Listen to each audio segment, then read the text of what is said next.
15 જૂને અમાવસ્યા છે અને આ દિવસે સૂર્ય અને બુધનો એક એવો મહાસંયોગ બની રહ્યો છે જેના લીધે આ 5 રાશિના લોકોને ખૂબ જ ફાયદો થવાનો છે। આ 5 રાશિ જાણતા પહેલા હજુ સુધી તમે અમારી ચેનલને ફોલો ન કરી હોય તો અમારી ચેનલને ફોલો કરી દેજો, આ વિડીયોને લાઈક કરી દેજો અને કમેન્ટમાં જય માતાજી લખી દેજો। અને વિશેષ તમારે કોઈ જાણકારી જોતી હોય તો તમે અમને કોલ પણ કરી શકો છો। જ્યોતિષ શાસ્ત્રમાં જ્યારે પણ ગ્રહોનો રાજા સૂર્ય અને બુદ્ધિનો કારક બુધ ગ્રહ એક જ રાશિમાં યુતિ કરે છે ત્યારે બુધાદિત્ય રાજયોગનું નિર્માણ થાય છે। આ યોગ જ્યોતિષમાં અત્યંત પ્રતિષ્ઠિત અને અતિ શુભ માનવામાં આવે છે, જે વ્યક્તિને તીક્ષ્ણ બુદ્ધિ, સન્માન અને અઢળક સંપત્તિ પ્રદાન કરે છે। આ વર્ષે જૂન મહિનામાં મિથુન રાશિમાં આ શક્તિશાળી રાજયોગ રચાઈ રહ્યો છે અને તે પણ અધિક મહિનાની પવિત્ર અમાસના દિવસે, જેથી તેનું મહત્વ બમણું થઈ જાય છે। આ દિવ્ય સંયોગ અમુક ખાસ રાશિના જાતકો માટે પ્રગતિના તમામ બંધ દ્વારોને ખોલી શકે છે। વૈદિક જ્યોતિષના દ્રષ્ટિએ જૂન મહિનો ખૂબ જ મોટી ઉથલપાથલ અને સકારાત્મક પરિવર્તનો લાવી રહ્યું છે।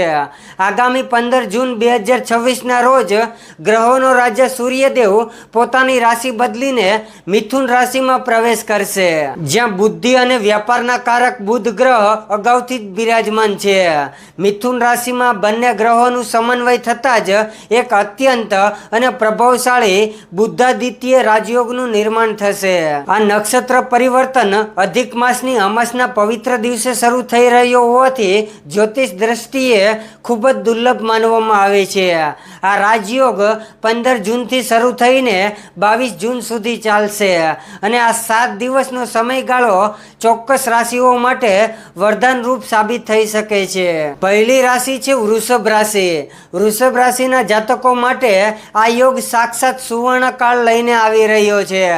છેલ્લા ઘણા સમયથી તમારા જે પણ કામો અટકેલા હતા કે જેમાં સતત અવરોધ આવી રહ્યા હતા, હવે કોઈ પણ અડચણ વગર આ કામો પૂરા થઈ શકે છે।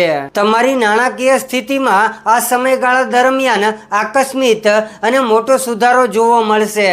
જો તમે બિઝનેસ કરો છો તો કોઈ મોટી નફાકારક ડીલ ફાઇનલ થઈ શકે છે। નોકરી કરતા જાતકોને કાર્યસ્થળ પર બોસ તરફથી કોઈ મોટું પ્રોત્સાહન અથવા તો બોનસ મળી શકે છે। તમારા કામની કદર થશે, જેનાથી તમારો ઉત્સાહ બમણો થશે। બીજી રાશિ છે મિથુન રાશિ। આ મહાસંયોગ મિથુન રાશિમાં જ બની રહ્યો છે। આ રાશિના જાતકોને સૌથી મોટો પ્રત્યક્ષ લાભ મળશે।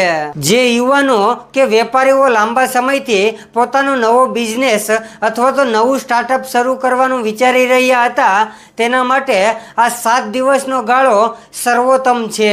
નોકરીમાં પ્રશંસાની સાથે સાથે નવી અને મોટી કંપનીઓમાં ઓફર આવી શકે છે। જો તમે પાર્ટનરશિપમાં બિઝનેસ કરો છો તો આ સમયે બમ્પર નફો થવાની સંભાવના છે।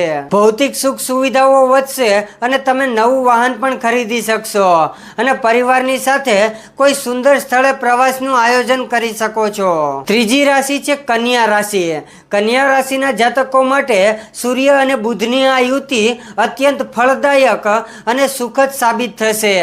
જો તમારો કોઈ પ્રોપર્ટી કે જમીન સંબંધિત કોર્ટ કેસ ચાલી રહ્યો હોય તો તેનો ચુકાદો તમારા પક્ષમાં આવી શકે છે અને તેમાં તમને વિજય મળશે।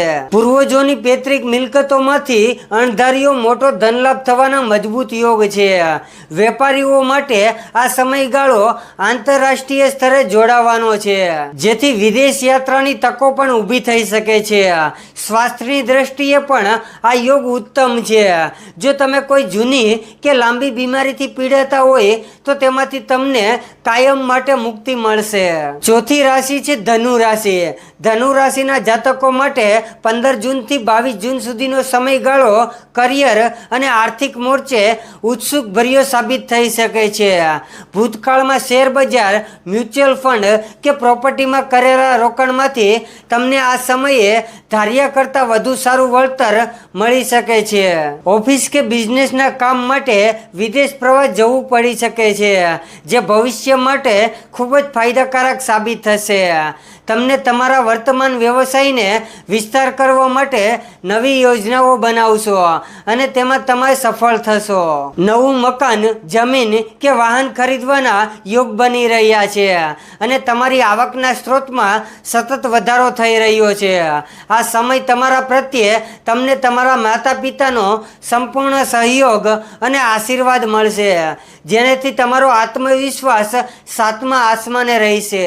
અને તમે આવા જ રાશિફળ જોવા માંગતા હોય તો અમારી ચેનલને ફોલો કરી દેજો, આ વિડીયોને લાઈક કરી દેજો અને તમારે કઈ રાશિ વિશે જાણવું છે એ અમને કમેન્ટ જરૂરથી કરજો.